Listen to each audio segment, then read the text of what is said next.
अच्छा दोस्तों देखुं आपण मैंने कि आमर जो एलटीआर एग्जाम दिखाई तार साइंस माने आप देखो टीजीटी साइंस पीसीएम रो बाहरी पड़ी आपंकर प्रिलिम रिजल्ट पलि आसी तार कट भी आसी जाइए देखते एवं 10/4/2025 आसला देखो टोटाल 4,649 जन पिला माने मेन्स लिखे तो आप सर कट अफ कौन देखो आप देखी दूसरी ये आपंकर रही PCM TGT LTR TGT PCM are cut off देखो फ्रेंड्स आपंकर कट अफ जो देखा अनरिजर्व कैटेगरी आप देखिपारे 68 जाइए unreserved women 64.5 SC BC 65.75 SC BC देखिए 62.25 एससी 39 आप रही एसटी आप 7.25 रही आप ये पीडब्ल्यू कैटेगरी कट अफ देखते बोले जहाँ भी आम एक्सपेक्ट करते आमर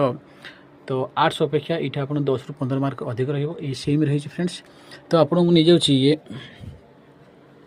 एलटीआर टीजीटी सीबीजेड देखो ये कट अफटा आप रही सीबीजेड कट अफ जाइए अनरिजर्व कैटेगरी 57